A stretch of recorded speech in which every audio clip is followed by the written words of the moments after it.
मिनशैतानिर्रजीम बिस्मिल्लाहिर्रहमानिर्रहीम। This is Sobia Khatib, practising clinical psychologist, और आप देख रहे हैं Ramadan wellness programme Pakistan episode 6। बहुत सी एक्साइटमेंट है। डेफिनेटली लोग फीडबैक दे रहे हैं, रिस्पॉन्स कर रहे हैं और अच्छा भी लग रहा है। वेलनेस की जर्नी को आपके साथ शेयर करते हुए और आपकी जिंदगियों के अंदर छोटा मोटा एड ऑन करते हुए, ताकि आप बेहतर तरीके से अपने आप को तंदुरुस्त बना सकें और तवाना बना सकें और मेंटली फिट कर सकें। स्पेसिफिकली जो एजेंडा है इस प्रोग्राम का, आज के 6th एपिसोड, जैसे कि कल हमने बताया था कि कल की टाइटल जो है वो कनेक्टेड रहेगा आज के साथ, क्योंकि माइंडसेट टू माइंडफुलनेस की जो प्रैक्टिसेस हैं, जो जिन चीज़ों को अपनाने की काविशें हैं, उनको करने के लिए स्पेसिफिक ये है कि आप बेहतर तरीके से मेंटल माइंडसेट को अंडरस्टैंड कर सकें। होपफुली कल के प्रोग्राम से आपने सीखा होगा और जो 3 C's के कॉन्सेप्ट को आपके साथ शेयर किया गया था उसको अपनाने की और उसको प्रैक्टिस करने की कोशिश की होगी। अब सेकंड पे जाते हैं कि माइंडसेट डेफिनेटली अगर हमने चेंज कर भी लिया, अब माइंडसेट चेंज करने के साथ साथ हम माइंडफुलनेस कैसे हासिल करें, खुद को पुरसकून महसूस कैसे करें, खुद को डेफिनेटली इसके अंदर बड़ा मुश्किल है ये इतनी आसानी से जो मैं कह रही हूँ करना।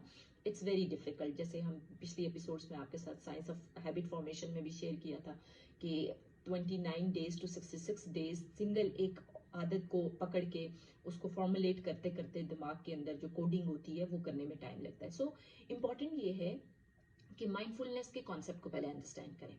माइंडफुलनेस है क्या? माइंडफुलनेस बेसिकली आप देखें कि आप प्रेजेंटली ओरिएंटेड हो, आपको पता हो आप जहां बैठे हो वहीं कनेक्टेड है, आप नॉन जजमेंटल हो, यानी बास्कत हमने ना जज हर चीज पे परसीव करना, जज करना, एकदम से फैसला ले लेना बगैर सोचे समझे चीजों को। बहुत से जब क्लाइंट और जिन भी हेल्थी कम्युनिटी से बात होती है कि हमने उस टाइम समझ नहीं आई, प्रेशर आया या इतना स्ट्रेस था कि फैसला ले लिया, मतलब अपनी जजमेंट की बेस पे, और जजमेंट रॉन्ग भी हो, मैक्सिमम टाइम आपकी जजमेंट रॉन्ग भी हो सकती है।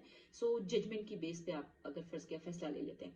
इसी के साथ आपका जो टोटली आप सेल्फ रेगुलेशन के लेवल पे देखें, इमोशनल रेगुलेशन है, या आप जितनी भी जिंदगी के तदारुक आप सेट कर रहे होते हैं या लेके चल रहे होते हैं, उन सारों के अंदर किस तरह से जिंदगी को लेके चल रहे हैं और माइंडफुली आप कनेक्टेड हैं खुद के साथ या नहीं, ये बहुत बड़ा सवालिया निशान बनता है हमेशा हमारे लिए, क्योंकि हम इतने ज्यादा अपनी सोचों को, अपने माइंड को तरजीह देने वाले लोग नहीं हैं। हम अपनी सेहत पे, हम बहुत टेंजिबल्स पे आ चुके हैं। हमारी ट्रांजिशन ऐसी है कि हम गाड़ी, बंगला, लैपटॉप, मोबाइल, इन चीजों पे स्टक होके हमारा सेट ये बन चुका है कि ये है तो हम खुश हैं, ये नहीं है तो ये हम खुश नहीं है।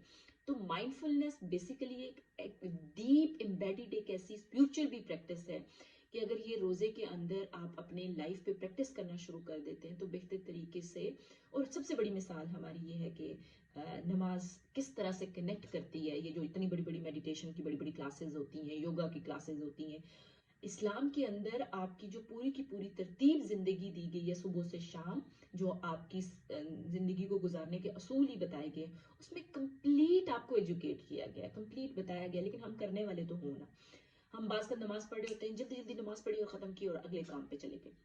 वो फुल जो 5 से 7 मिनट की नमाज का टाइम पीरियड जिसमें हमने बॉडी को डिटॉक्सिफाई करना है, माइंडफुलनेस के कॉन्सेप्ट के मतलब अपने माइंड को वेलनेस के लेवल पे लेके जाना है, वो हम अप्रोच ही नहीं कर पा रहे होते। तो अगर सिंपल सी एक रिचुअल की प्रैक्टिस इस्लाम की हम अपनी जिंदगी में फर्ज में से नमाज को पकड़ के अपनी जिंदगी को बनाते हैं बेहतर तरीके से, उसकी प्रैक्टिस को ही बेहतर कर लेते, तो हम मेंटली तौर पर देखें, आपका सर और आपका नाक ये आपकी इज्जत है, और ये टोटल आपका जो पार्ट है, आप जब सजदा रेज हो रहे हैं तो आप टोटली अपनी आजी, इनकसारी, वो सारी चीजें आप रिसीव भी कर पाते हैं। लेकिन प्रोसेस के लेवल पे लोग नहीं जा पा रहे, लोग नमाज दिखावे के लिए कर रहे हैं, मसाजिद में टोपियां लगा के जाए जा रहे हैं सब।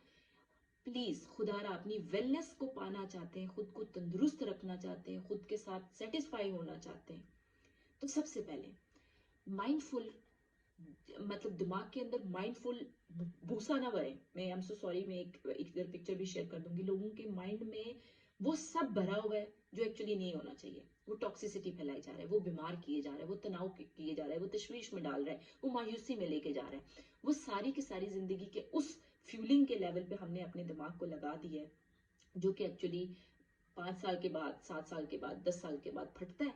बीमारी किसी कैंसर की सूरत में आती है, किसी हार्ट अटैक की सूरत में आती है, किसी कंस्टिपेशन, किसी भी सूरत में फिजियोलॉजिकल आपकी पूरी जो चेंजेस बीमारियां हैं वो स्ट्रेस की बेस लाइन, माँ सबकी बीमारी की जो है आपकी स्ट्रेस है। और स्ट्रेस, खुद की आशनाई ना होना, खुद से कनेक्ट ना होना, माइंडफुल ना होना, अपने माइंडसेट की आगाही ना होना। तो आज के प्रोग्राम में जो आप लोगों के साथ प्रैक्टिकल अप्रोच शेयर कर रही हूँ, इसको ज़रूर अपनी ज़िंदगी में वो प्रैक्टिस कीजिएगा। माइंडफुल होने के लिए अपने माइंड के अंदर जितनी ज़्यादा चीज़ें हैं ना, हम सब चाहते हैं ज़िंदगी में, हमारी डिज़ायर्स हैं, हमारी विशेज़ हैं, हम कॉन्शियसली उन चीज़ों पे सिर्फ काम कर रहे होते हैं जो हमें दिख रही होती हैं। जो इंटरनली हमें काटे जा रही होती हैं वो जो सोचें हैं, इंटरनली हमें डैमेज किए जा रहे तो हमारे इमोशंस हैं, इंटरनली हमारी बहुत, एक्सटर्नली हमारे रिश्तों को बर्बाद की जा रही तो हमारी नॉन वर्बल क्यूज़ हैं, उस पर हम नहीं काम कर पा रहे होते। तो एक माइंडफुलनेस की प्रैक्टिस को अगर जारी करना है तो स्माइल देना शुरू कर दीजिए। आई नो ये बड़ा स्मॉल एक लगता है, लेकिन आपका बॉडी, आपका मसल्स मैसेज देते हैं दिमाग को, there is something happening, happiness. So उसकी प्रैक्टिस की बेस पे माइंड के अंदर जो गंदे मादे हैं वो साफ होना शुरू हो जाते हैं और आप बेहतर तरीके से माइंडफुलनेस की प्रैक्टिस पे जाते हैं। माइंडफुलनेस की प्रैक्टिसेस का एक तकरीबन 7 एपिसोड के अंदर ने पूरी चेकलिस्ट आप लोगों के लिए बनाई है, वो मैं आपसे शेयर करूंगी। माइंडफुल और माइंडसेट, इन दोनों कॉन्सेप्ट को अगर आप अंडरस्टैंड कर गए, कहीं पे किसी को समझ नहीं आती, प्लीज पूछिए। सबसे इम्पॉर्टेंट चीज़ ये है कि हमने एजुकेट करना है खुद को, और माशरे के अंदर वो सारी चीज़ें जो कि बेहतर तरीके से प्रैक्टिस की जा सकें उसके लेवल पे जाना है। तो अपने साथ तहिया ज़रूर करें कि वेलनेस को प्रोग्राम के थ्रू हम कम से कम एक चीज़ जो सीख के प्रैक्टिस के लेवल पे ज़रूर जाएंगे। करना शुरू कीजिए। ये जो जितनी बातें होती हैं उनको अपनी ज़िंदगी पे अगर प्रैक्टिस करना शुरू करेंगे, अपने साथ अपनी आशनाई करना शुरू करेंगे, तो बेहतर तरीके से ये जो आगे पीछे के मसाइल आपको नज़र आ रहे हैं ना, वो कम होना शुरू हो जाएंगे। और जब वो कम होंगे तो आप बेहतर तरीके से अपनी हेल्थ और वेलनेस के साथ कनेक्ट हो सकेंगे। बहुत शुक्रिया, प्रोग्राम देखते हैं और शेयर कीजिए, कमेंट कीजिए, फीडबैक दीजिए। अगले प्रोग्राम में आपसे मुलाकात होगी। अस्सलाम वालेकुम।